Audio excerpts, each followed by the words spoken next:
और आइए हम आज के दिन प्रभु के वचनों में से देखने के लिए जाएंगे। अभी सब लोग बड़े ध्यान से परमेश्वर के वचनों को सुनेंगे और उससे आशीष पाएंगे। परमेश्वर का वचन सुनने से क्या मिलती है हमको? आशीष मिलती है। परमेश्वर अपने वचनों के द्वारा हमसे क्या करता है?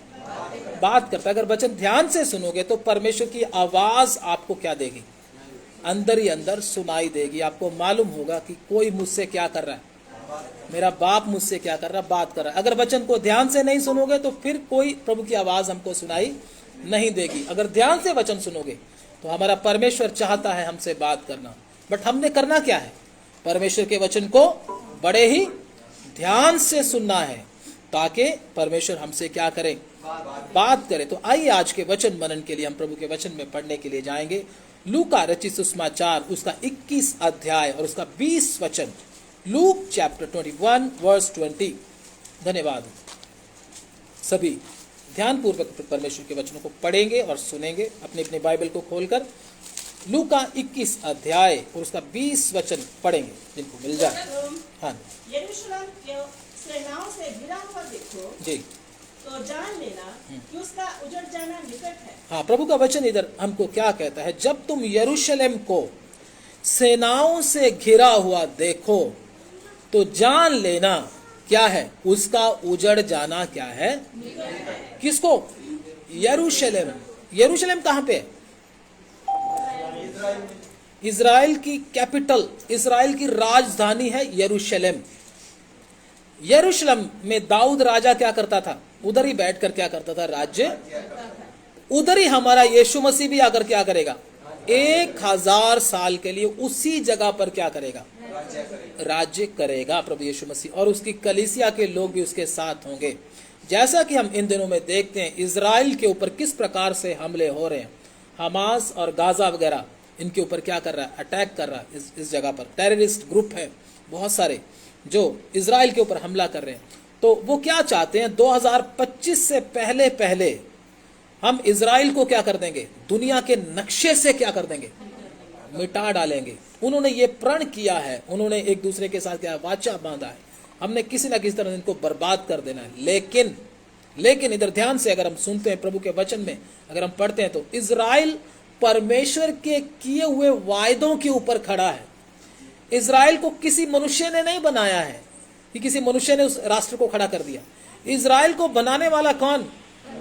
सर्वशक्तिमान परमेश्वर खुद है। उसने इज़राइल को क्या किया? बसाया है। उसने उस देश को क्या किया है? उसके लोगों को उधर इकट्ठा किया है। सर्वशक्तिमान परमेश्वर के वचन में अगर हम देखें तो अभी थोड़े दिनों में न्यूज आया था कि इज़राइली लोग क्या कर रहे हैं? दौड़ दौड़ कर, अगर दूसरी कंट्री में कुछ लोग इंडिया में भी रह रहे हैं इज़राइली, तो दौड़ दौड़ कर किधर जा रहे हैं? इज़राइल को जा रहे हैं। आमतौर पर अगर किसी देश के ऊपर हमला होता है तो वो क्या करते हैं? उस देश से भाग जाते हैं। लेकिन इज़राइली क्या कर रहे हैं? उल्टा काम कर रहे हैं। जिधर जंग लगा उधर जा रहे हैं वो। क्यों? क्योंकि सर्वशक्तिमान परमेश्वर का वचन इधर बोलता, मैं तुमको उधर से ले आऊंगा, एक जगह पर, अपनी जगह पर इकट्ठा करूंगा। ये परमेश्वर के वचन के अनुसार एक एक चीज होती जा रही है। कोई भी चीज परमेश्वर के वचन से बाहर नहीं। तो आमतौर पर लोग भी हैरान हो रहे, मीडिया वाले बोल रहे थे, कहते ये लोगों को हो क्या गया? लोग तो भागते हैं, ऐसी जगह पर जाते जहां पे छुप जाए, ये उधर को आ रहे हैं उल्टा। ये क्या है? जब हम प्रभु के वचन में पढ़ते तो प्रभु कहता, मैं तुमको ले आऊंगा, उस जगह पर इकट्ठा करूंगा। इस्राएली लोग बोलते हैं मरना तो एक दिन है ही, हम अपने देश में होकर मरेंगे। इतने देशभक्त हैं वो, सोच के देखो। क्योंकि वो देश उनको किसी मनुष्य ने नहीं दिया। किसने दिया? सर्वशक्तिमान परमेश्वर ने दिया, और उसको कोई छीन सकता कोई भी कंट्री, चाहे कितनी भी अरब कंट्रियां उसके खिलाफ आकर खड़ी हो जाएं, कोई भी इज़राइल को मिटा नहीं सकता है। क्यों? क्योंकि परमेश्वर का वचन कभी टलता नहीं।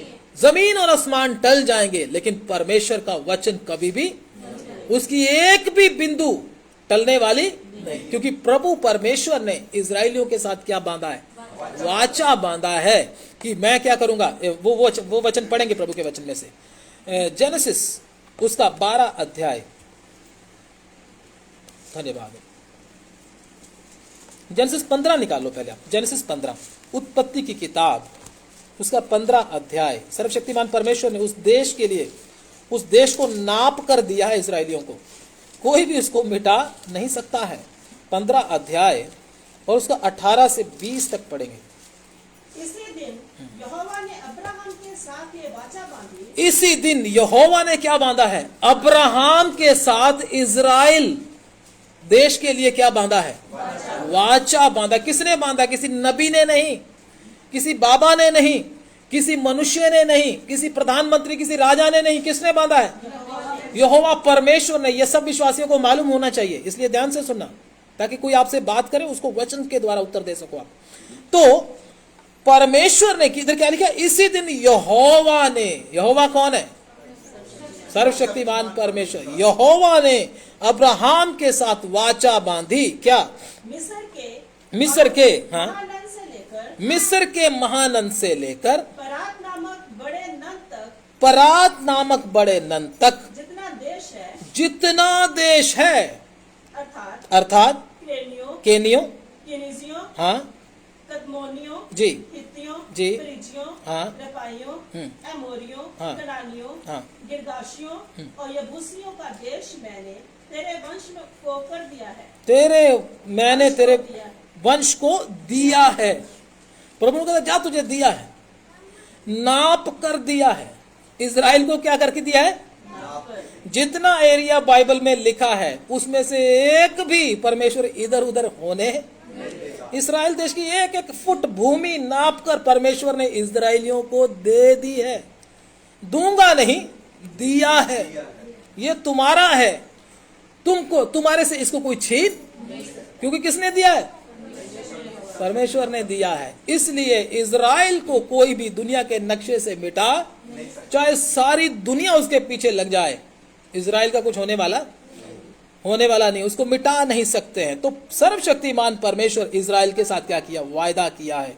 एक वचन और पढ़ लेंगे, उसका 12 अध्याय उसका 3 वचन। जेनेसिस 12 का 3, उत्पत्ति 12 का 3। जो तुझे आशीर्वाद दे उन्हें मैं आशीष दूंगा। जो तुझे किसको बोला जा रहा है? अब्राहम और इजराइल देश को भी बोला जा रहा है, और हमें भी साथ साथ में।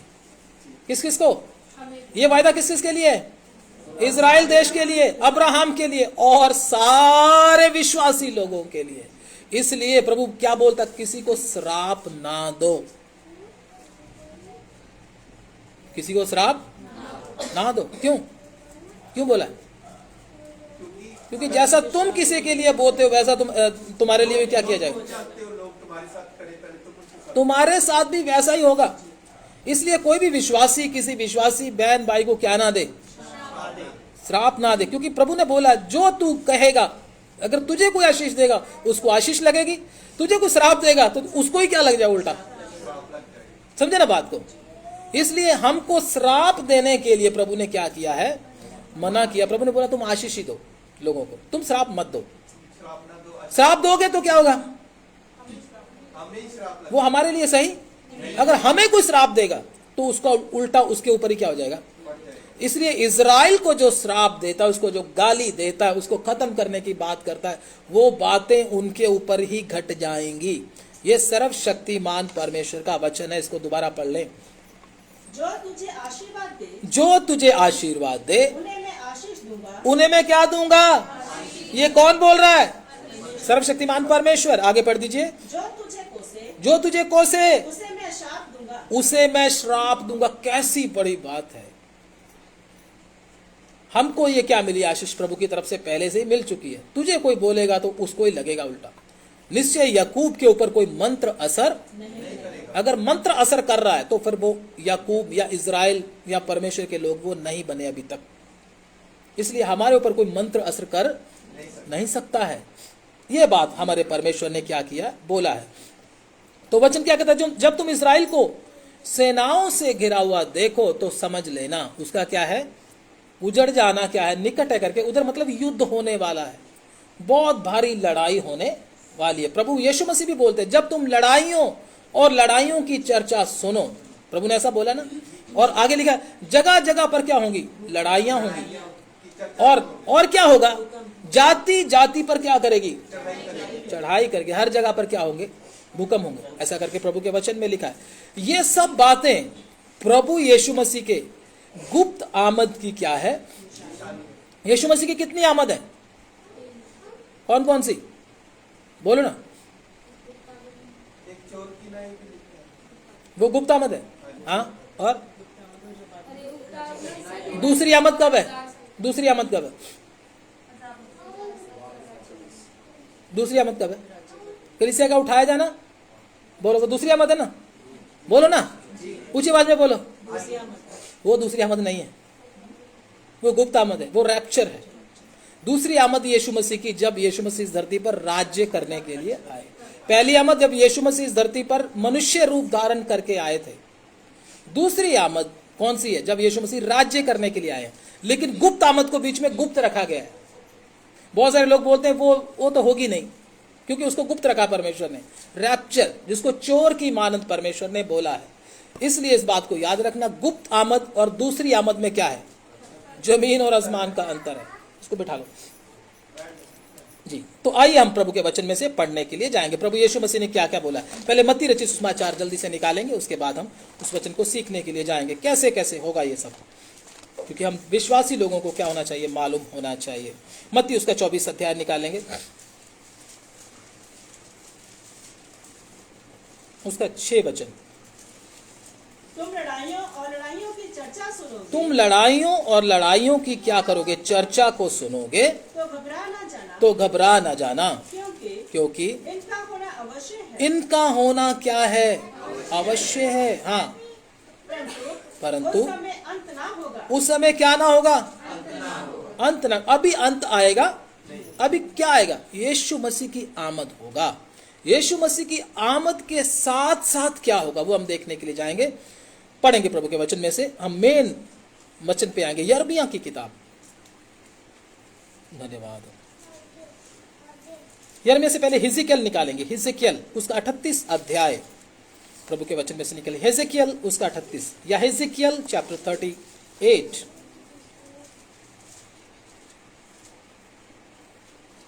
उसका 1 से 38 का 1 से पढ़ना शुरू करेंगे। मैं आपको पहले उसका हिंट बताता हूं क्या है। यीशु मसीह की आमद जैसे जैसे होगी, साथ साथ में इजराइल में भी एक भारी लड़ाई होगी। मैं आपको बताता हूं, इजराइल के ऊपर बहुत सारे देश मिलकर क्या करेंगे? हमला करेंगे। कुछ लोग उसको थर्ड वर्ल्ड वार करके मानते, कुछ लोग अलग अलग तरीके से लोग उसको मानते हैं। लेकिन इजराइल के ऊपर भारी हमला होगा, क्योंकि अभी इजराइल के ऊपर जैसा हमला होना चाहिए वैसा हुआ, वचन के अनुसार जो होना चाहिए वैसा नहीं हुआ। उसमें बहुत सारे लोग क्या कर रहे हैं? इजराइल के ऊपर उसको खत्म करने की तैयारी कर रहे हैं। अभी ये ट्रेलर है, लेकिन एक दिन इजराइल के ऊपर बहुत भारी हमला होने वाला है। इसलिए इजराइल ने उधर क्या अपने देश में बंकर भी बनाकर रखे हैं, ताकि जैसे हुटर बजे सब लोग किधर घुस जाएं? बंकर के अंदर घुस जाएं। वो पूरा इजराइल भी पूरा तैयारी करके बैठा, उसको पता है। हिजकिय्याह नबी की भविष्यवाणी किसको मालूम है? इजराइल को मालूम है, मालूम है इजराइलियों को। इसलिए उनको मालूम है, क्योंकि वो पहले से भी क्या है? युद्ध लड़ते आ रहे हैं। दुनिया उनके क्या है? खिलाफ है। जो प्रभु का होता है ना, दुनिया उसके खिलाफ होती होती है, पक्का। आज इजराइल के खिलाफ है और मसीह लोगों के भी क्या है? खिलाफ है, क्योंकि जो भक्ति से जीवन बिताना चाहेंगे वो सब सताए जाएंगे। तो इजरायली लोग क्या चाहते हैं? हमारे यहोवा का क्या हो? हमारे देश में मंदिर हो। जैसे हम जगह जगह पर हमारे इंडिया में चर्चेस बना लेते ना, इधर चर्च, इस गली में चर्च, उस गली में चर्च, उस हर जगह पर ढोलक तबला बजा रहे हैं अपना अपना। उधर ऐसा प्रभु ने उनको बोला था, जिस जगह को नियुक्त किया गया है वो जगह पर ही क्या होना चाहिए? इजराइल का भवन, मंदिर, टेम्पल, जो भी उसको बोलते हैं, होना चाहिए। उस जगह पर, हर जगह पर बना नहीं सकते, उधर ही टेम्पल है वो। तो वो टेम्पल जो आपने प्रभु के वचन में आप लोगों ने पढ़ा होगा, सबसे पहले क्या था? मिलाप वाला तंबू। मिलाप वाला तंबू परमेश्वर ने मूसा को बनाने के लिए बोला था। दूसरा, उसके बाद कौन सा था?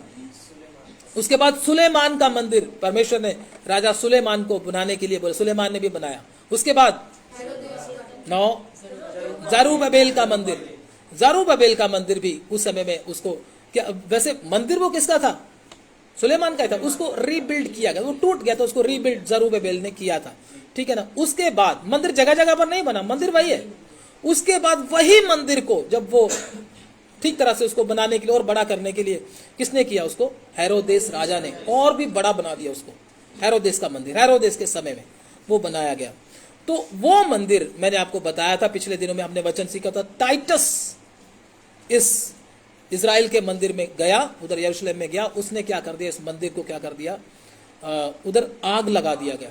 तो यीशु मसीह ने बोला था पत्थर पर पत्थर भी ना छूटेगा जो ढाया ना जाएगा करके। तो वो मंदिर भी क्या हुआ, टूट गया और सिर्फ एक दीवार बाकी है। क्या बाकी है? दीवार। वो आपको मैं बाद में इंटरनेट पे दिखाऊंगा, वो दीवार भी दिखाऊंगा जहां पे इजरायली लोग माथा रगड़ कर क्या करते हैं, प्रार्थनाएं करते हैं। उनके पास कोई मंदिर नहीं है। और जहां पे मंदिर होना चाहिए वहां पर है डोम ऑफ द रॉक, मुसलमानों की क्या है, मस्जिद, ठीक है ना, उस जगह पर है। तो मुसलमान को अगर वो मंदिर उसके उनकी वो मस्जिद को छेड़ते हैं तो सारे अरब कंट्री आकर क्या कर लेंगी, उसको घेरा डाल लेंगी इजराइल को खत्म करने के लिए। तो इजराइल चाहता है कि इधर हमारा मंदिर बन जाए। कितने सालों से उन्होंने सामान भी रखा हुआ सारा इकट्ठा करके, सीमेंट, अपना ये जो चाहिए, बड़ी बड़ी चीजें चाहिए, पत्थर चाहिए, वो रखे हुए। लेकिन मंदिर बनाने के लिए क्या है, अगर बनाएंगे उस जगह पर तो झगड़ा बहुत बड़ा हो जाएगा। तो इजरायली लोग कोशिश करते हैं बीच बीच में ताकि हमारा क्या हो जाए, मंदिर बन जाए। तो उस बात का क्या है, पूरा झगड़ा है। तो बीच बीच में इजरायली लोग घुस जाते हैं उधर, कुछ न कुछ करते रहते हैं। हर किसी को होता है ना, ये हमारा था मंदिर इधर पहले, तो ये बीच में घुस गए तो थोड़ा बहुत तो कुछ करते ही होंगे, है ना। लेकिन उस बात से क्या होंगे, मुस्लिम क्या होंगे, ये देश के लोग क्या होंगे, नाराज हो गए। तो वो क्या करते, इजराइल के ऊपर बार बार क्या करते रहते, हमला करते रहते हैं। तो वो लड़ाई चलता रहता था। तो इजराइल मंदिर बनने की तैयारी में है ताकि मंदिर बन जाए। तो मैं आपको परमेश्वर के वचन में से ये बात बताता हूं। मामला ये है, समझे बात को, मंदिर का मेन मामला है इजराइल का टेम्पल जिसको बोलते हैं, ठीक है ना, उधर इजरायली चाहता है। तो हम पढ़ेंगे प्रभु के वचन में से। अब वो क्या कर रहे हैं, इजराइल को नष्ट करने की कोशिश कर रहे हैं। इजराइल को क्या बोलते हैं, ये हमारी आंखों में खटकता है, दुनिया के देश बोलते हैं। और ये इजराइल क्या है, दुनिया के लिए सही नहीं है। इसलिए इजराइल को किसी ना किसी तरह से क्या कर दो, खत्म कर दो। तो इजराइल के खिलाफ है सारी कंट्रियां। और इस इधर क्या, प्रभु के वचन में प्रभु के दास हिजकिय्याह ने भविष्यवाणी किया है क्या क्या इजराइल के साथ होने वाला है।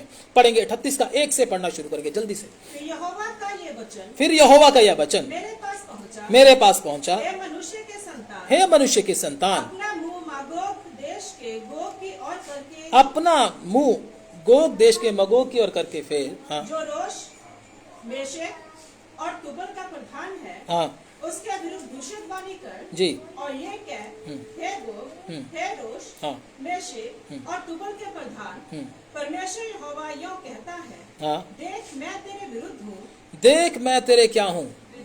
इन देशों के नाम लिखे हुए, तुबल, रोश, मेशेक, ये सब नाम लिखे हुए। ये सब नाम पहले थे लेकिन आज इनके नाम कुछ और है। इसमें इथोपिया भी है, इसमें रशिया भी है, इसमें और भी लीबिया भी है। बहुत सारी कंट्रीज हैं जो कि मुस्लिम्स कंट्रीज हैं, लेकिन मेन इनका लीडर कौन है, रोश करके लिखा, ये रशिया है, रूस है।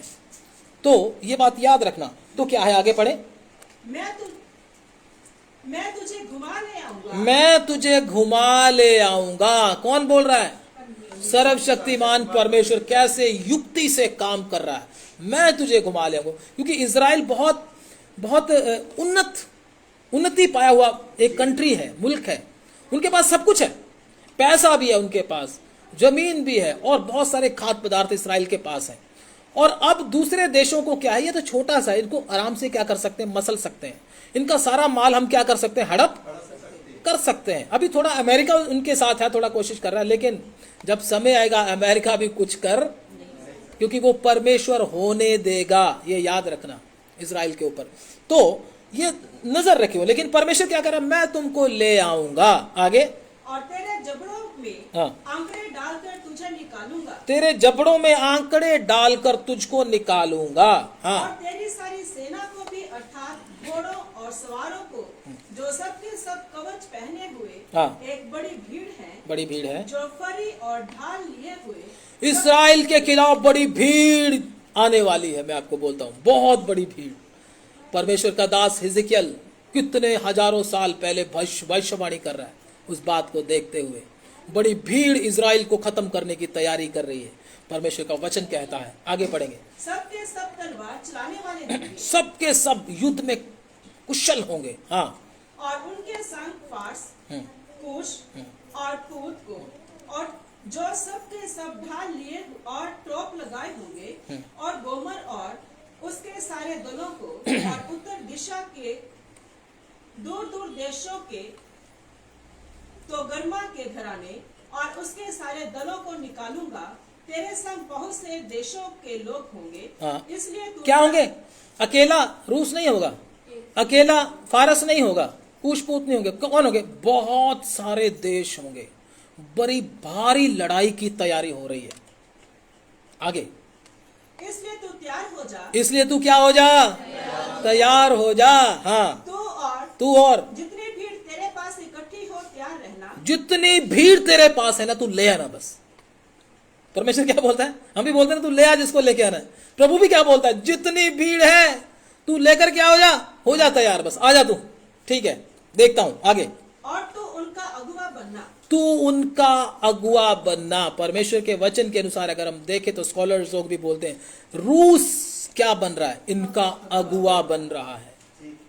पूरे समय पर आकर यह प्रकट हो जाएगा, देखना। ये यीशु मसीह की आमद और रूस की लड़ाई दोनों एक साथ होंगी।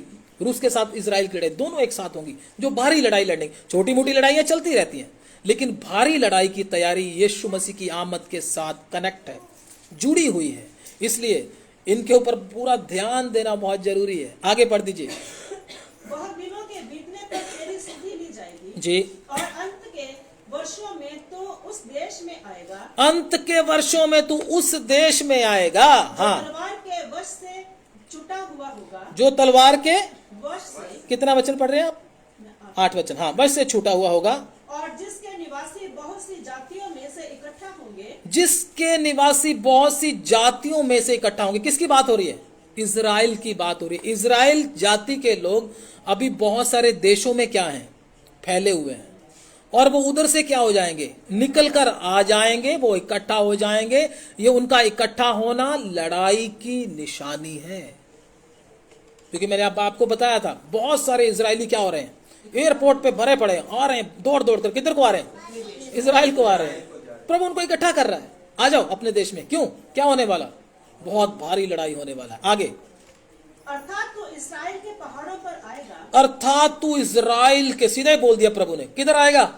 इजराइल के पहाड़ों पर। अब कर दी सीधी बात, तू इधर आएगा। हाँ, जो निरंतर उजाड़ रहे हैं। हाँ, परंतु वे देश देश के लोगों के वश से छुड़ाए जाकर सबके सब निडर रहेंगे। हाँ, तो चढ़ाई करेगा और आंधी के समान आएगा। बस इधर क्या बोल दिया है प्रभु ने? जब तू निडर रहेगा, मतलब इजराइल के साथ अभी तो युद्ध चल रहा है। हो सकता है आज रात ही दूसरे देश के लोग बोले लड़ाई करने का कोई फायदा नहीं है, छोड़ो लड़ाई क्या करनी, चुपचाप शांति हो जाएगी।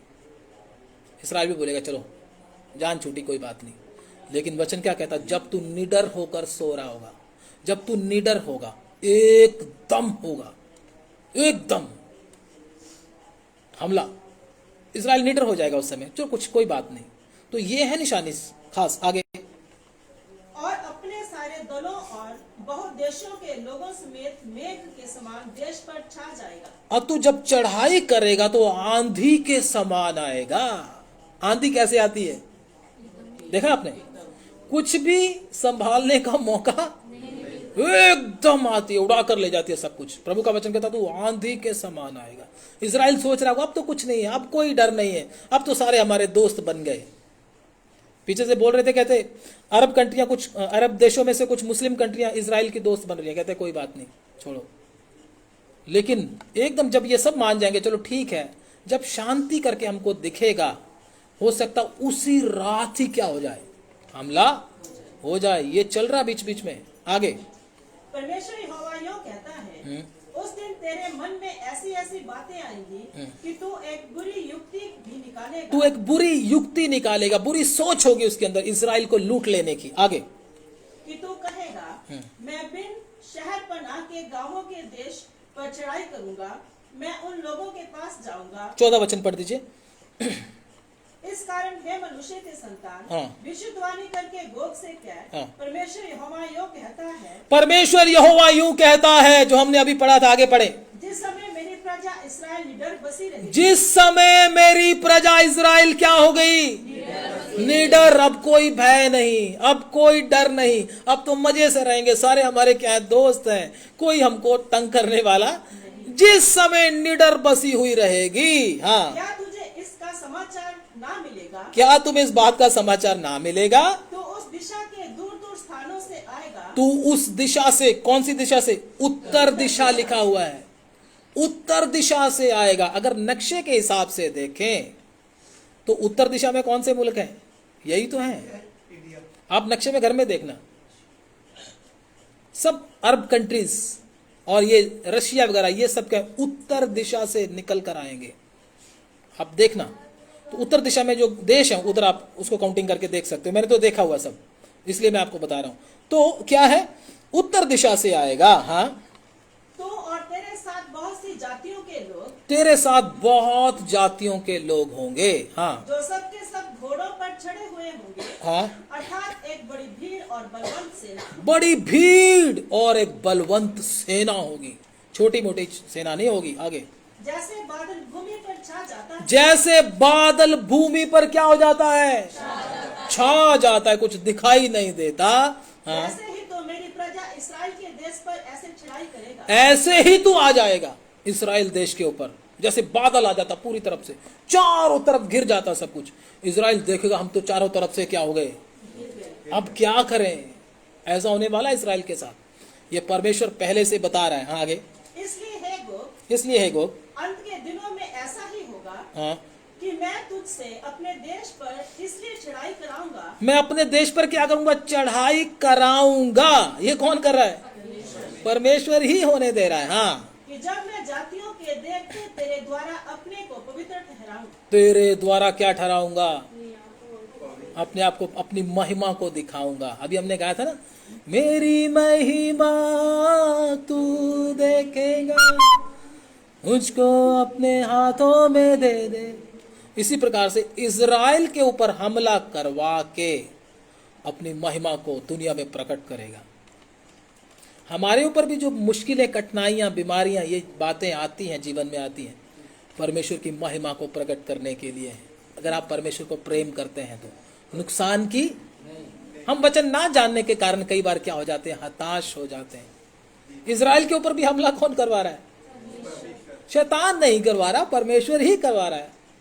हमारे ऊपर भी कमी, हमारे ऊपर भी बीमारी, परेशानी, ये चीजें है ना, दिक्कत कौन आने देता है? गीत गाते हो वाला, मेरे कष्टों को यीशु ही देता है, मेरे जीवन को मैं अर्पण करता हूं। क्यों? ताकि अपनी महिमा को दिखाए। क्यों? मैंने एक बेटी को खड़ा किया है, उसके जैसा इस मोहल्ले में कोई, मैंने एक बेटे को खड़ा किया है, मैंने उसके ऊपर इतनी विपत्तियां आने दी, वो आज भी खड़ा है, आज भी खड़ा है। वो है परमेश्वर, गवाही देना चाहता, अपनी महिमा को प्रकट करना चाहता है। किसके द्वारा? हमारे द्वारा। ऐसे ही होगी परमेश्वर की महिमा प्रकट। ये परमेश्वर का काम करने का क्या है? इज़राइल क्या बोलेगा? हाय, परमेश्वर ने हमको छोड़ दिया, स्वर्गदूत कहां गए, ये कहां गए, ये बहुत सारी बातें बोलेंगे अपने हिसाब से, लेकिन परमेश्वर कहीं गया नहीं, उधर ही है। हम भी कई बार ऐसा करते हैं, हमारे साथ कोई नहीं खड़ा होने वाला। याद रखना, आपका परमेश्वर आपके साथ खड़ा है। आगे पढ़ दीजिए। तब वे मुझे पहचान लेंगे। तब वे मुझे क्या कर लेंगे? परमेश्वर की महिमा जब प्रकट होगी तो पहचान लेंगे। अब पढ़े आगे 17। परमेश्वर यहोवा यूं कहता है, क्या तू वही नहीं जिसकी चर्चा मैंने प्राचीन काल में 18 वचन पढ़ दीजिए। जिस दिन इसराइल के देश पर गोग चढ़ाई करेगा, जिस दिन इज़राइल के देश पर गोग चढ़ाई करेगा, क्या होगा उधर? हाँ, उसी दिन मेरी जलजलाहट मेरे मुख से प्रकट होगी। मेरे मुंह से क्या प्रकट होगा? मेरी जलजलाहट, मेरा क्रोध प्रकट होगा। कौन बोल रहा है? सर्वशक्तिमान परमेश्वर बोल रहा है। ध्यान से सुन लीजिए। हाँ, परमेश्वर यहोवा की यही वाणी है। परमेश्वर यहोवा की वही वाणी है। मैंने जलजलाहट और क्रोध की आग में कहा, मैंने जलजलाहट और क्रोध की आग में कहा। क्या कहा? कि निस्संदेह निस्संदेह उस दिन इसराइल के देश में बड़ा भूकंप होगा। इज़राइल के देश में एक बड़ा भूकंप आएगा। भूचाल आएगा। रुक जाइए, क्या होगा?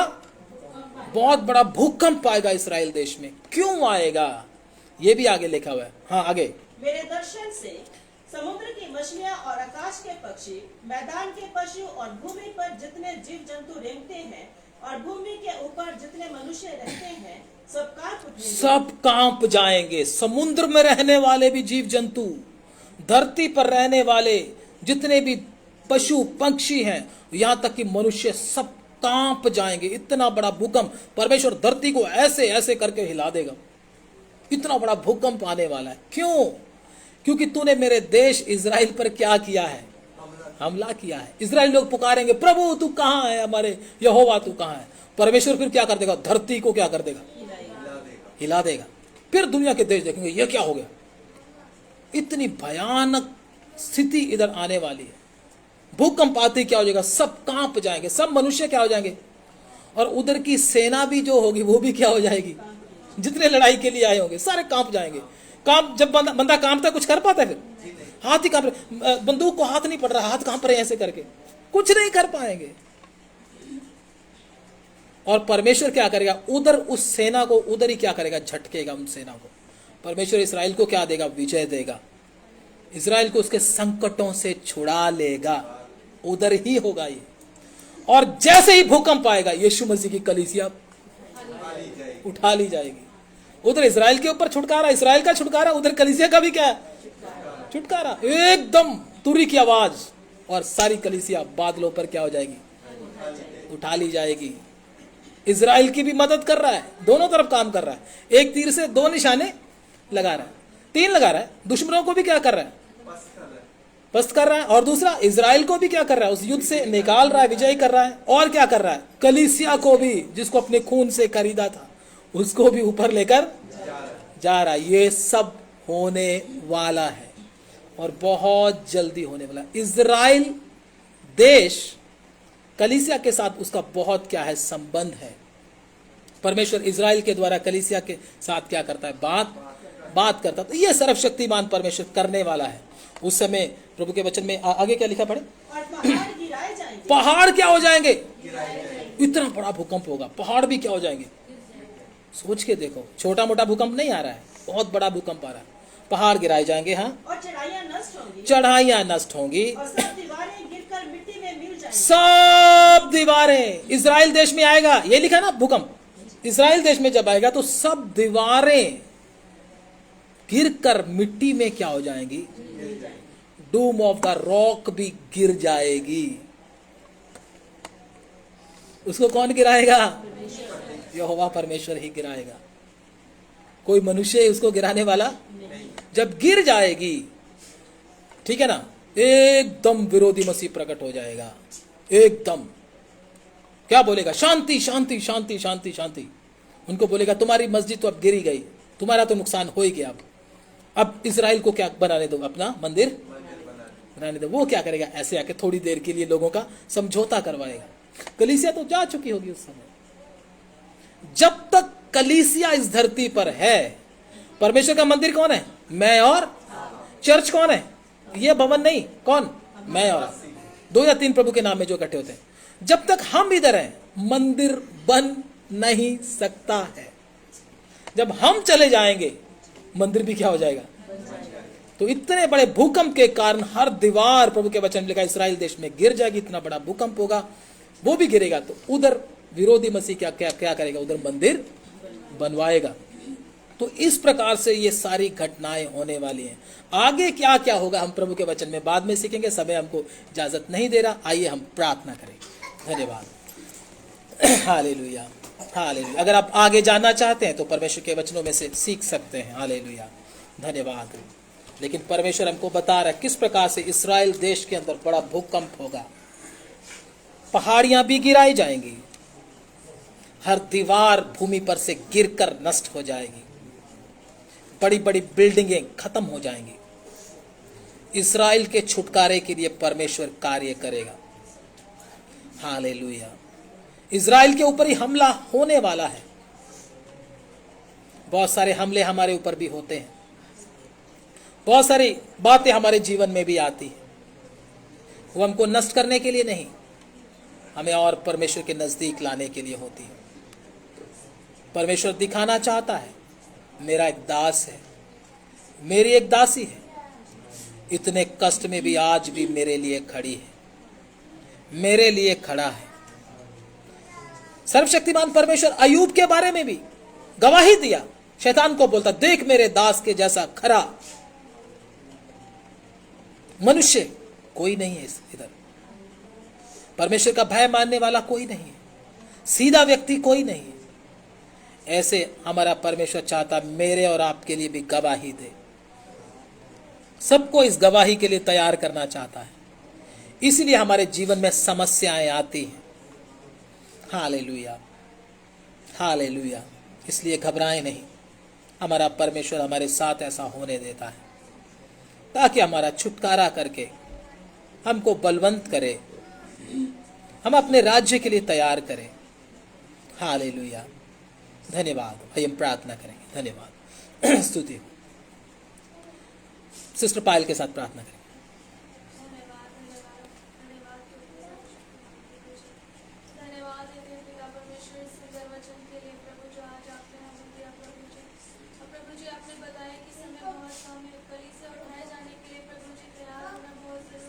हालेलुया,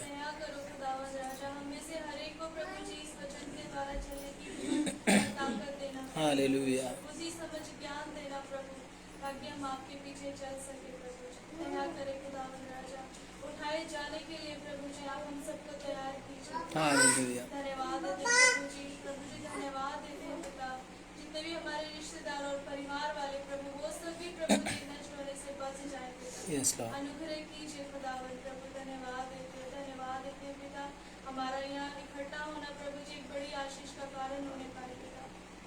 धन्यवाद देते हैं प्रभु जी, जो प्रभु जी आपने हमें वचन दिया पिता, इसके अनुसार हम चल सके प्रभु जी। दया करना, अनुग्रह करना प्रभु। इस प्रार्थना को अपने महान उद्धार करता प्रभु यीशु मसीह के नाम से मांगते हैं, आमीन। अब हमारे खुदावंद प्रभु यीशु मसीह का फजल, पिता परमेश्वर का प्रेम, पवित्र आत्मा की सबाकत और संगति इस झुंड के साथ तमाम प्रभु के संतों के साथ हमारे खुदावंद प्रभु यीशु मसीह की आमद तक होता रहे। आमीन, आमीन। सबको जय मसीह की। प्रभु आप सबको बहुत बहुत आशीष दे। God bless you all. धन्यवाद।